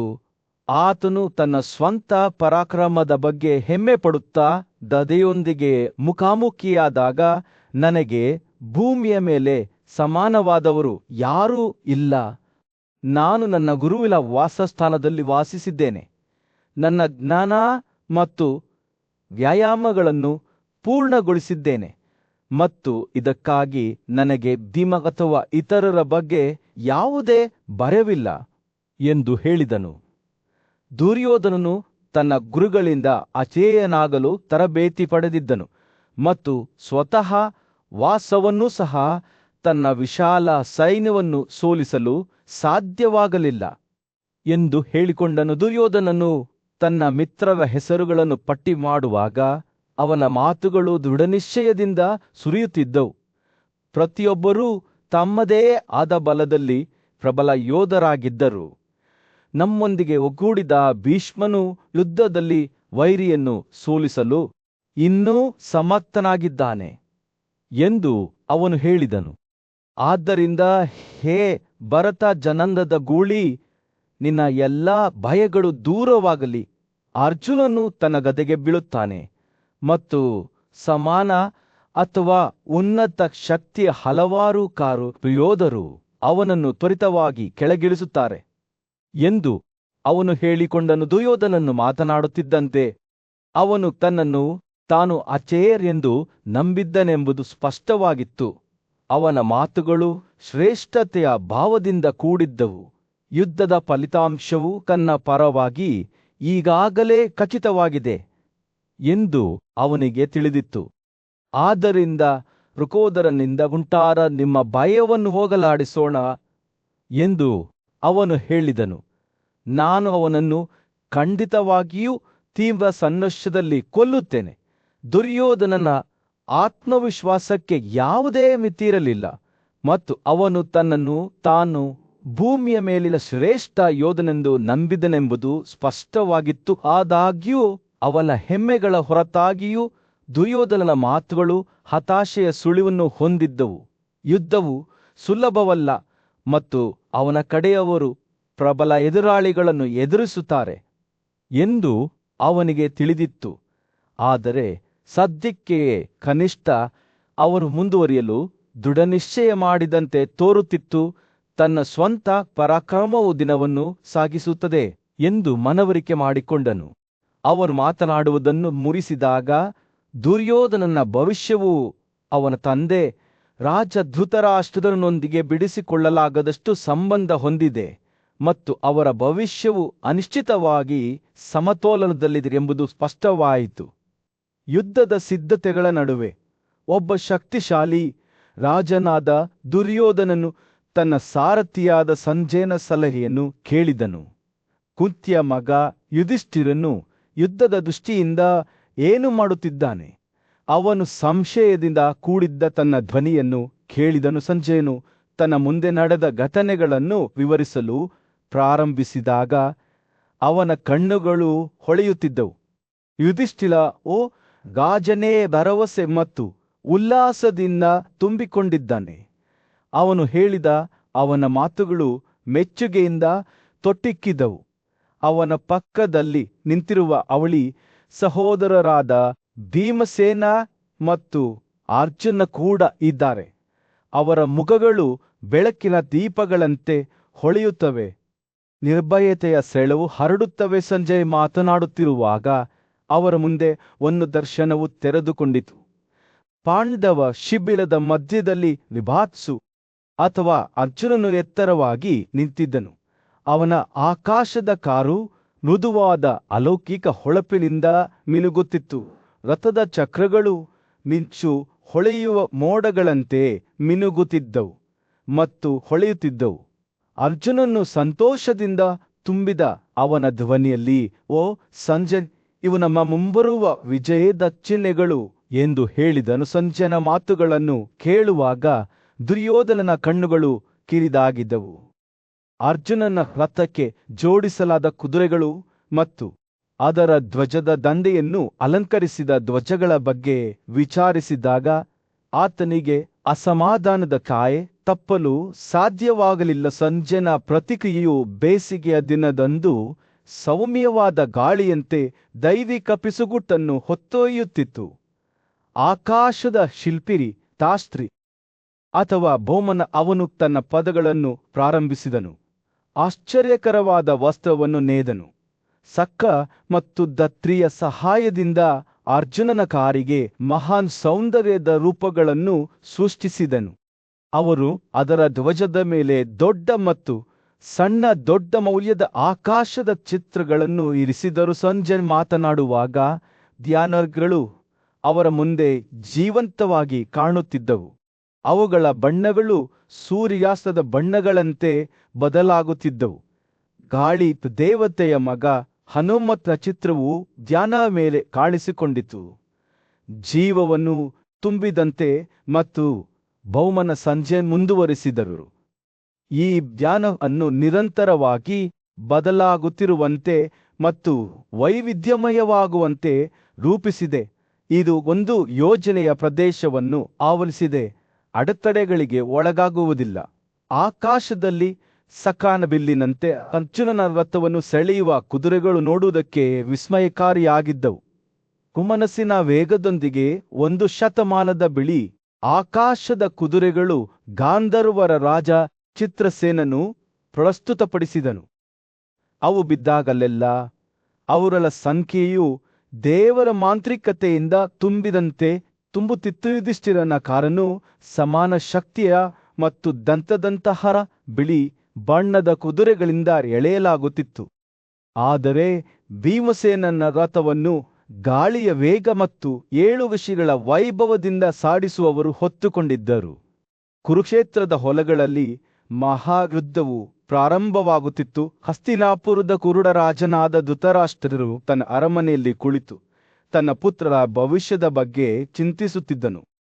ಅವನು ತನ್ನ ಸಾರಥಿ ಮತ್ತು ಸಲಹೆಗಾರನಾದ ಸಂಜಯನ ಕಡೆಗೆ ತಿರುಗಿ, ಪಾಂಡವರ ಮಿತ್ರರಲ್ಲಿ ಯಾರು ಅವರ ಪರವಾಗಿ ಹೋರಾಡಲು ಬಂದಿದ್ದಾರೆ ಎಂದು ಕೇಳಿದನು. ಸಂಜಯ್ ಉತ್ತರಿಸಿದ, ಯುಧನ ಎಂದು ಕರೆಯಲ್ಪಡುವ ಸತ್ಯಕಿಯೊಂದಿಗೆ ವೃಷ್ಣಿಗಳ ನಾಯಕನಾದ ಕೃಷ್ಣ ಮತ್ತು ಚೇಕಿತಾನ ಆಗಮಿಸಿದ್ದಾರೆ. ಅವರಿಬ್ಬರೂ ಪರಾಕ್ರಮಶಾಲಿ ಕಾರುಯೋಧರು. ತಮ್ಮ ಶಕ್ತಿ ಮತ್ತು ಖ್ಯಾತಿಯ ಬಗ್ಗೆ ಹೆಮ್ಮೆ ಪಡುತ್ತಾರೆ. ಪ್ರತಿಯೊಬ್ಬರೂ ಸೈನಿಕ ಅಕ್ಷೌಹಿಣಿಯನ್ನು ತಂದಿದ್ದಾರೆ. ಇದು ತುಂಬಾ ದೊಡ್ಡದಾಗಿದೆ. ಇದು ಬಹುತೇಕ ಊಹಿಸಿಕೊಳ್ಳಲು ಅಸಾಧ್ಯವಾಗಿದೆ. ಧೃತರಾಷ್ಟ್ರನ ಕಣ್ಣುಗಳು ದಿಗ್ಭ್ರಮೆಯಿಂದ ವಿಶಾಲವಾದವು ಮತ್ತು ಇತರ ರಾಜರ ಬಗ್ಗೆ ಏನು ಎಂದು ಅವನು ಕೇಳಿದನು. ಸಂಜಯನು ಮುಂದುವರಿಸಿದನು, ಪಂಚಾಲದ ರಾಜನಾದ ದ್ರುಪದನು ತನ್ನ 10 ಪುತ್ರರು ಮತ್ತು ಅವರ ಯೋಧರೊಂದಿಗೆ ದುಷ್ಟದ್ಯುಮ್ನನ ನೇತೃತ್ವದಲ್ಲಿ ಬಂದಿದ್ದಾನೆ. ಅವನು ಸಿಕಂದಿನಿಂದ ಚೆನ್ನಾಗಿ ರಕ್ಷಿಸಲ್ಪಟ್ಟಿದ್ದಾನೆ ಮತ್ತು ಯುಧಿಷ್ಠಿರನ ಹೆಸರನ್ನು ಗೌರವಿಸಲು ಪೂರ್ಣ ಅಕ್ಷೌಹಿಣಿಯನ್ನು ತಂದಿದ್ದಾನೆ. ಭೂಮಿಯ ಒಡೆಯನಾದ ವಿರಾಟನು ತನ್ನ 2 ಪುತ್ರರಾದ ಶಂಖ ಮತ್ತು ಉತ್ತರ ಅವರೊಂದಿಗೆ ಪಾಂಡವರೊಂದಿಗೆ ಅವರ ವೀರಮಡಿರಾಕ್ಷ ಮತ್ತು ಇತರರೊಂದಿಗೆ ಸೇರಿದ್ದಾನೆ. ಧೃತರಾಷ್ಟ್ರನ ಹಿರಿಯ ಮಗನಾದ ದುರ್ಯೋಧನನು, ತಂದೆಯೇ, ನೀನು ಏಕೆ ಇಷ್ಟು ಚಿಂತೆ ಮಾಡುತ್ತಿದ್ದೀಯ? ನಮಗೆ ನಮ್ಮದೇ ಆದ ಪ್ರಬಲ ಯೋಧರಿದ್ದಾರೆ. ಭೀಷ್ಮ, ದ್ರೋಣ, ಕೃಪಾ, ಕರ್ಣ, ಜಯದ್ರಥ, ಸೋಮದತ್ತ ಮತ್ತು ಅಶ್ವತ್ಥಾಮನ್ ಅವರೆಲ್ಲರೂ ಅಜೇಯರಾಗಿದ್ದಾರೆ ಮತ್ತು ಪಾಂಡವರ ಶಕ್ತಿಯನ್ನು ತಡೆದುಕೊಳ್ಳಬಲ್ಲವರಾಗಿದ್ದಾರೆ. ಧೃತರಾಷ್ಟ್ರನು ತಲೆ ಅಲ್ಲಾಡಿಸಿದರು. ಇಲ್ಲ, ನನ್ನ ಮಗನೇ, ನಿನಗೆ ಅರ್ಥವಾಗುತ್ತಿಲ್ಲ. ಪಾಂಡವರು ಭೀಮ, ಅರ್ಜುನ, ನಕುಲ, ಸಹದೇವ, ದೃಷ್ಟದ್ಯುಮ್ನ, ಸಾತ್ಯಕಿ, ದ್ರುಪದ ಮತ್ತು ಇನ್ನೂ ಅನೇಕರನ್ನು ಒಟ್ಟುಗೂಡಿಸಿದ್ದಾರೆ. ಅವರೆಲ್ಲರೂ ಪರಾಕ್ರಮಶಾಲಿ ಕಾರ್ಪಯೋಧರು, ಮಹಾನ್ ಶೌರ್ಯ ಮತ್ತು ಪರಾಕ್ರಮವನ್ನು ಹೊಂದಿದ್ದಾರೆ. ಅವರ ವಿರುದ್ಧ ಯಾರು ನಿಲ್ಲಬಲ್ಲರು? ದುರ್ಯೋಧನನು ಅಪಹಾಸ್ಯ ಮಾಡಿದನು. ಆದರೆ ನಮಗೂ ನಮ್ಮದೇ ಆದ ಶಕ್ತಿಗಳಿವೆ. ಭೀಷ್ಮನು ಆಕ್ರಮಣವನ್ನು ಮುನ್ನಡೆಸುತ್ತಾನೆ ಮತ್ತು ಕರ್ಣನು ಯುದ್ಧದಲ್ಲಿ ಅಜೇಯನಾಗಿರುತ್ತಾನೆ. ಧೃತರಾಷ್ಟ್ರನ ಚಿಂತೆಗಳನ್ನು ಶಮನಗೊಳಿಸಲು ಪ್ರಯತ್ನಿಸಿದ ಸಂಜಯನು ಮಧ್ಯ ಪ್ರವೇಶಿಸಿದನು. ಓ ರಾಜನೇ, ಯುದ್ಧಭೂಮಿಯಲ್ಲಿ ಏನು ನಡೆಯುತ್ತಿದೆ ಎಂಬುದನ್ನು ನಾನು ನಿನಗೆ ಹೇಳುತ್ತೇನೆ. ಅವರು ತಮ್ಮ ಶತ್ರುಗಳಿಗೆ ಹೆದರಬಾರದು ಎಂದು ದುಷ್ಟದ್ಯುಮ್ನನು ಪಾಂಡವರನ್ನು ಹೋರಾಡಲು ಒತ್ತಾಯಿಸುತ್ತಿದ್ದಾನೆ. ತಾನು ಆ ಎಲ್ಲಾ ಪ್ರಬಲ ಬಿಲ್ಲುಗಾರರು ಮತ್ತು ರಾಜರನ್ನು ತಡೆದುಕೊಳ್ಳಬಲ್ಲೆ ಎಂದು ಆತ ಹೇಳಿಕೊಳ್ಳುತ್ತಾನೆ. ಪಾಂಡವರಲ್ಲಿ ಹಿರಿಯನಾದ ಯುಧಿಷ್ಠಿರನು ದೂರದಿಂದ, ದುಷ್ಟದ್ಯುಮ್ನನೇ, ನಾವು ಯುದ್ಧದಲ್ಲಿ ನಿನ್ನ ಪರಾಕ್ರಮ ಮತ್ತು ಸ್ಥಿರತೆಯ ಮೇಲೆ ಅವಲಂಬಿತರಾಗಿದ್ದೇವೆ. ಈ ಯುದ್ಧದಿಂದ ನಮ್ಮನ್ನು ಸುರಕ್ಷಿತವಾಗಿ ರಕ್ಷಿಸು ಎಂದು ಹೇಳಿದನು. ಸಂಜನನೇ, ಒಂದು ದೊಡ್ಡ ಸಭೆಯ ಮಧ್ಯದಲ್ಲಿ ಹಸ್ತಿನಾಪುರದ ಕುರುಡ ರಾಜನಾದ ಧೃತರಾಷ್ಟ್ರನು ತನ್ನ ಮಗ ದುರ್ಯೋಧನ ಮತ್ತು ಇತರ ಕೌರವರ ಮುಂದೆ ನಿಂತನು. ಅವನು ತನ್ನ ಮಗನೊಂದಿಗೆ ಮಾತನಾಡುವಾಗ ಅವನ ಧ್ವನಿಯು ಆತಂಕದಿಂದ ನಡುಗಿತು. ಪಾಂಡುವಿನ ಮಗ ಯುಧಿಷ್ಠಿರನು ಬಹಳ ಧೈರ್ಯಶಾಲಿ ಯೋಧನಾಗಿದ್ದಾನೆ ಮತ್ತು ತನ್ನ ಯೌವನದಿಂದಲೂ ಬ್ರಹ್ಮಚರ್ಯ ಜೀವನ ಶೈಲಿಗೆ ತನ್ನನ್ನು ಅರ್ಪಿಸಿಕೊಂಡಿದ್ದಾರೆ. ಅಯ್ಯೋ, ನನ್ನ ಮೂರ್ಖ ಪುತ್ರರು ಅವನ ವಿರುದ್ಧ ಹೋರಾಡಲು ಬಳಸುತ್ತಾರೆ. ಹೀಗೆ ದುಃಖದಿಂದ ಬಳಲುತ್ತಿರುವ ನನ್ನನ್ನು ಕಡೆಗಣಿಸುತ್ತಾರೆ. ಧೃತರಾಷ್ಟ್ರನು ದುರ್ಯೋಧನನನ್ನು ಬೇಡಿಕೊಂಡನು, ಓ ಮಗನೇ, ಹಗೆತನವನ್ನು ತ್ಯಜಿಸು. ಯಾವುದೇ ಪರಿಸ್ಥಿತಿಯಲ್ಲಿ ಯುದ್ಧವನ್ನು ಎಂದಿಗೂ ಸಾಧಿಸಲಾಗುವುದಿಲ್ಲ. ನಿಮ್ಮ ಮತ್ತು ನಿಮ್ಮ ಎಲ್ಲ ಅನುಯಾಯಿಗಳ ನಿರ್ವಹಣೆಗೆ ಅರ್ಧ ಭೂಮಿಯೇ ಸಾಕು. ಪಾಂಡು ಪುತ್ರರಿಗೆ ಅವರ ಹಕ್ಕಿನ ಪಾಲನ್ನು ಮರಳಿ ನೀಡಿ.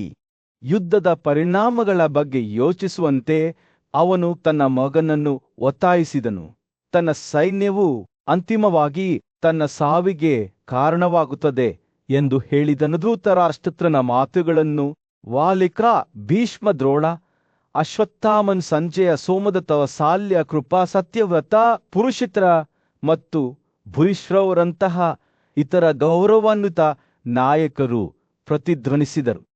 ಅವರೆಲ್ಲರೂ ಪಾಂಡವರೊಂದಿಗೆ ಶಾಂತಿಯನ್ನು ಬಯಸಿದ್ದರು. ಅದು ನ್ಯಾಯಯುತ ಮತ್ತು ನ್ಯಾಯಕ್ಕೆ ಅನುಗುಣವಾಗಿದೆ ಎಂದು ನಂಬಿದ್ದರು. ಆದಾಗ್ಯೂ ದುರ್ಯೋಧನನು ತನ್ನ ತಂದೆ ಮಾತುಗಳಿಂದ ವಿಚಲಿತನಾಗಲಿಲ್ಲ. ಪಾಂಡವರಿಗೆ ಯುದ್ಧಕ್ಕೆ ಸವಾಲು ಹಾಕುವಾಗ ದೃಢನಿಶ್ಚಯದಿಂದ ಕೂಡಿದ್ದ ಅವನ ಧ್ವನಿಯಲ್ಲಿ ತಾನು ಮತ್ತು ಕರ್ಣ ಮಾತ್ರ ಯುದ್ಧದ ತ್ಯಾಗವನ್ನು ಆಚರಿಸಲು ಸಿದ್ಧರಿದ್ದೇವೆ ಎಂದು ಘೋಷಿಸಿದನು. ಈ ಯಜ್ಞದಲ್ಲಿ ನನ್ನ ರಥವು ಯಜ್ಞವೇದಿಯಾಗಿರುತ್ತದೆ, ನನ್ನ ಕತ್ತಿ ಚಿಕ್ಕ ಕಡವೆ, ನನ್ನ ಗದೆಯು ನೈವೇದ್ಯವನ್ನು ಸುರಿಯಲು ದೊಡ್ಡದು, ನನ್ನ ಮೇಲಂಗಿಯು ಪ್ರೇಕ್ಷಕರ ಸಭೆಯಾಗಿರುತ್ತದೆ.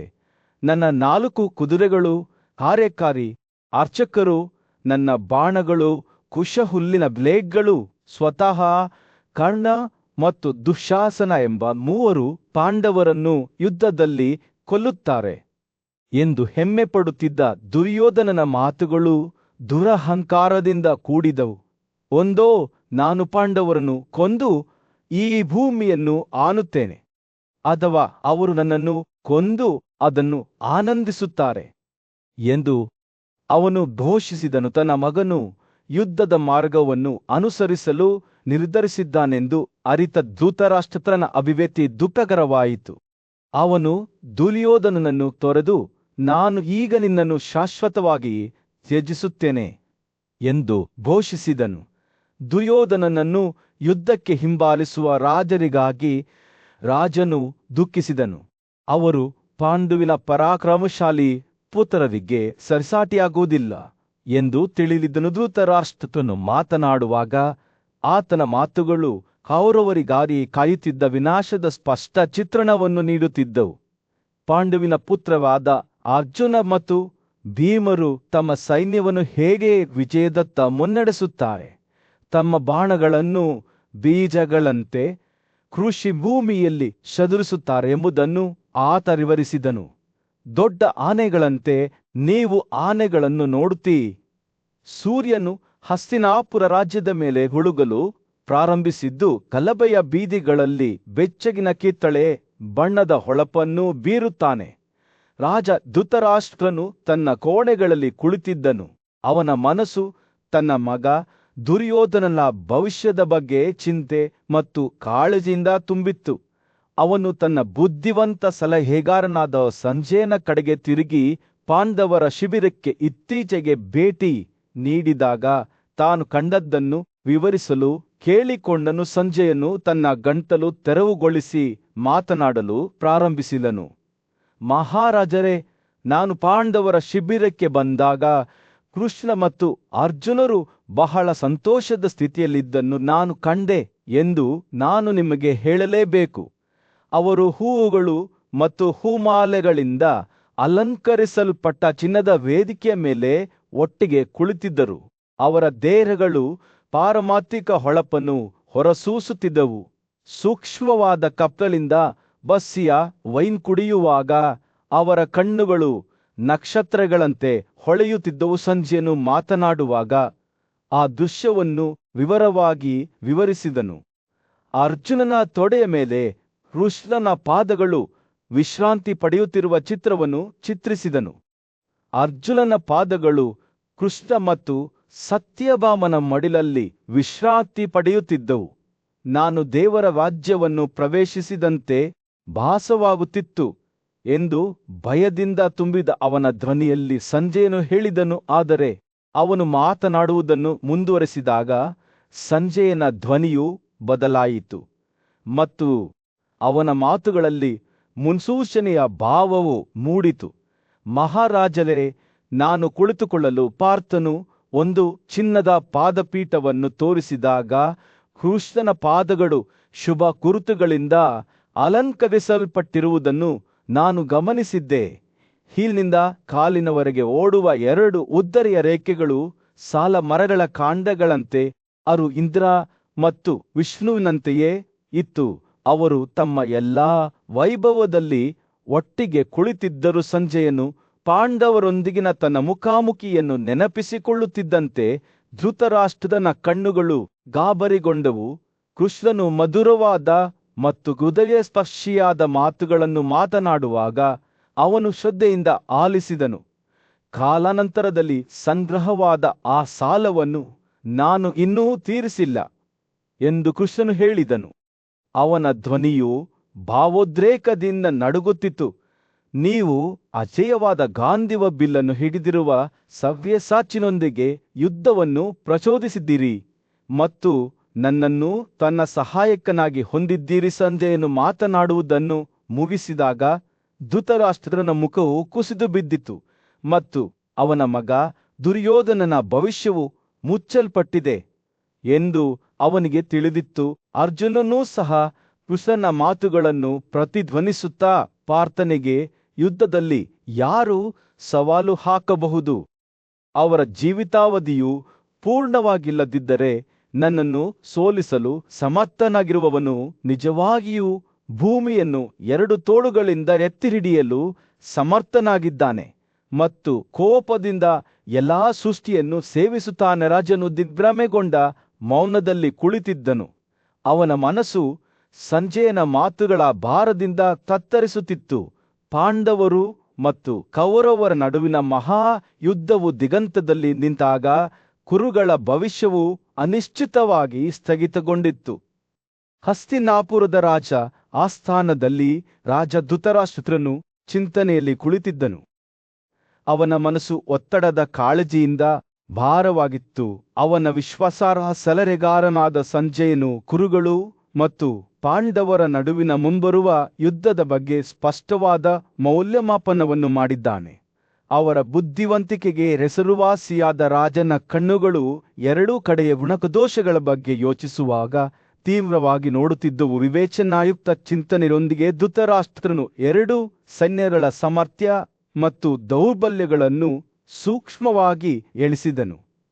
ಈ ಸಂಘರ್ಷದ ಫಲಿತಾಂಶವು ಕೇವಲ ಮಾನವ ಪರಾಕ್ರಮಕ್ಕಿಂತಲೂ ಹೆಚ್ಚಾಗಿ ರೂಪುಗೊಳ್ಳುತ್ತದೆ ಎಂದು ತಿಳಿದುಕೊಂಡು ಅವರು ಆನುವ ದೈವಿಕ ಶಕ್ತಿಗಳನ್ನು ಅರ್ಥಮಾಡಿಕೊಳ್ಳಲು ಪ್ರಯತ್ನಿಸಿದರು. ಒಬ್ಬ ತಂದೆಯಾಗಿ ವಿಜಯದ ಬಳಕೆಯು ಅವರ ಪುತ್ರರ ಯೋಗಕ್ಷೇಮದ ಬಗೆಗಿನ ಅವರ ಕಾಳಜಿಯೊಂದಿಗೆ ಮಾತ್ರ ಹೊಂದಿಕೆಯಾಯಿತು. ಅಂತಿಮವಾಗಿ ಬಹಳ ಚರ್ಚೆಯ ನಂತರ ಧೃತರಾಷ್ಟ್ರನು ತನ್ನ ಸಹೋದರ ದುರ್ಯೋಧನನನ್ನು ತನ್ನ ಅಸಮಾಧಾನದಲ್ಲಿ ಭಾಗಿಯಾಗಲು ಕರೆದನು. ಈ ಆತಂಕದಿಂದ ಕೂಡಿದ ಅವನ ಧ್ವನಿಯು ಹಗಲು ರಾತ್ರಿ ನನ್ನನ್ನು ಸೇವಿಸಿದೆ. ನಾನು ಅದನ್ನು ಸ್ಪಷ್ಟವಾಗಿ ನೋಡುತ್ತಿದ್ದೇನೆ. ನಮ್ಮೆಲ್ಲರ ಮೇಲೆ ಒಂದು ಭೂತವು ಸುಳಿದಾಡುತ್ತಿದೆ ಎಂದು ಹೇಳಿದನು. ಮುಂದುವರಿಯುವ ಮೊದಲು ಅವನು ತನ್ನ ಆಲೋಚನೆಗಳನ್ನು ಸಂಗ್ರಹಿಸಿದನು. ಕಂಡವ ಕಾಡಿನ ಬೆಂಕಿಯಿಂದ ನಮ್ಮ ರಾಜ್ಯವನ್ನು ರಕ್ಷಿಸಿದ ಅಗ್ನಿಗೆ ನಾವು ಸಲ್ಲಿಸಬೇಕಾದ ಕೃತಜ್ಞತೆಯ ಸಾಲವನ್ನು ನೆನಪಿಸಿಕೊಳ್ಳುತ್ತಾ, ಧೃತರಾಷ್ಟ್ರನು ಈ ಯುದ್ಧದಲ್ಲಿ ದೇವರು ಅರ್ಜುನನಿಗೆ ಸಹಾಯ ಮಾಡುತ್ತಾನೆ ಎಂದು ನಾನು ನಂಬುತ್ತೇನೆ ಮತ್ತು ಅವರಿಗೆ ಮಾರ್ಗದರ್ಶನ ನೀಡುವ ಪೋಷಕರ ಪ್ರೀತಿ ಮತ್ತು ಭಕ್ತಿಯಿಂದ ಧರ್ಮ ಮತ್ತು ಇತರ ಆಕಾಶ ಜೀವಿಗಳು ಪಾಂಡವ ಸಹಾಯಕ್ಕೆ ಬರುತ್ತಾರೆ ಎಂದು ಹೇಳಿದನು. ಅವನ ಮಾತುಗಳು ಮುನ್ಸೂಚನೆಯ ಭಾವದಿಂದ ಕೂಡಿದ್ದವು. ಅವನು ಮಾತನಾಡುವಾಗ ರಾಜನ ಕಣ್ಣುಗಳು ಆಳವಾದ ದುಃಖವನ್ನು ಹಿಡಿದಿದ್ದವು. ಭೀಷ್ಮ, ದ್ರೋಣ ಮತ್ತು ಕೃಪೆಯ ನೇತೃತ್ವದಲ್ಲಿ ತನ್ನದೇ ಪಡೆಗಳು ಶೀಘ್ರದಲ್ಲೇ ಪಾಂಡವರು ಮತ್ತು ಅವರ ಆಕಾಶಮಿತ್ರರ ಒಗ್ಗಟ್ಟಿನ ವಿರುದ್ಧ ಮುಖಾಮುಖಿಯಾಗುತ್ತವೆ ಎಂದು ಅವನಿಗೆ ತಿಳಿದಿತ್ತು. ಆಕಾಶಗಳು ಕೋಪದಿಂದ ತುಂಬಿರುತ್ತವೆ ಎಂದು ಅವನು ಭವಿಷ್ಯ ನುಡಿದನು. ಅದರ ಕೋಪದಲ್ಲಿ ಗುಡುಗು ಇದ್ದಂತೆ ಆ ಆಲೋಚನೆಯು ಅವನ ಬೆನ್ನುಮೂಳೆಯನ್ನು ನಡುಗಿಸಿತು. ಧೃತರಾಷ್ಟ್ರನ ನೋಟವು ನಂತರ ಪಿತಾಳ ಮಗನಾದ ಅರ್ಜುನನ ಕಡೆಗೆ ತಿರುಗಿತು. ಆತನ ಪರಾಕ್ರಮವು ದೇಶದಾದ್ಯಂತ ಪ್ರಸಿದ್ಧವಾಗಿತ್ತು. ಆತ ಆ ಯುವ ಯೋಧನ ನಂಬಲಾಗದ ಸಾಧನೆಗಳನ್ನು ವಿವರಿಸಿದನು. ಏಕಕಾಲದಲ್ಲಿ 500 ಬಾಣಗಳನ್ನು ಹಾರಿಸುವ ಆತನ ಸಾಮರ್ಥ್ಯ, ಇತರರು ಕಾಣದ ಸಾಮರ್ಥ್ಯ, ಆತನ ಸಾಟಿಯಿಲ್ಲದ ಶಕ್ತಿ, ಕರ್ತವ್ಯವಿಲಿಯನೊಂದಿಗೆ ಪೈಪೋಟಿ ಮತ್ತು ಆತನ ದೈವಿಕ ಬಿಲ್ಲು ಗಾಂಧಿವ ಇದು ಬಹುತೇಕ ಪಾರಮಾರ್ಥಿಕವೆಂದು ತೋರುತ್ತದೆ. ಅವನು ಮಾತನಾಡುತ್ತಿರುವಾಗ ಅಳಸನಲ್ಲಿ ಅನಿವಾರ್ಯತೆಯ ಭಾವವು ನೆಲೆಗೊಂಡಿತು. ಶಾಂತಿ ಸಾಧಿಸದಿದ್ದರೆ ಕುರುಗಳಿಗಾಗಿ ಕಾಯುತ್ತಿದ್ದ ಭೀಕರ ವಿನಾಶವನ್ನು ಅವನು ಮುನ್ಸೂಚಿಸಿದನು. ಭಾರವಾದ ಹೃದಯದಿಂದ ಧೃತರಾಷ್ಟ್ರನು ಯುದ್ಧಕ್ಕಿಂತ ಪಾಂಡವರೊಂದಿಗೆ ಶಾಂತಿಗಾಗಿ ತನ್ನ ಆದ್ಯತೆಯನ್ನು ಘೋಷಿಸಿದನು. ನಾನು ಪಾಂಡವರನ್ನು ಕುರುರಿಗಿಂತ ಬಲಶಾಲಿ ಎಂದು ಭಾವಿಸುತ್ತೇನೆ ಎಂದು ಅವನು ಹೇಳಿದನು. ಅವನ ಮಾತುಗಳು ದುಃಖ ಮತ್ತು ತ್ಯಾಗದಿಂದ ಕೂಡಿದವು. ಆ ಕ್ಷಣದಲ್ಲಿ ಅವನ ಆತಂಕದ ಭಾರವು ಸ್ಪಷ್ಟವಾಯಿತು. ರಾಜನ ಕಣ್ಣುಗಳು ಒಮ್ಮೆ ಬುದ್ಧಿವಂತಿಕೆಯಿಂದ ಹೊಳೆಯುತ್ತಿದ್ದವು, ಈಗ ಆತಂಕದಿಂದ ಮಂದವಾಗಿ ಕಾಣುತ್ತಿದ್ದವು. ದೊಡ್ಡ ವಿಪತ್ತು ಹುಟ್ಟುತ್ತಿದೆ ಎಂದು ಅವನಿಗೆ ತಿಳಿದಿತ್ತು. ಅದು ಜನರನ್ನು ಅಲುಗಾಡಿಸುತ್ತದೆ. ಸೂರ್ಯನು ಹಸ್ತಿನಾಪುರದ ಮೇಲೆ ಮುಳುಗುತ್ತಿದ್ದನು. ಗಲಭೆಯ ಬೀದಿಗಳಲ್ಲಿ ಚಿನ್ನದ ಹೊಳಪನ್ನು ಬೀರುತ್ತಿತ್ತು.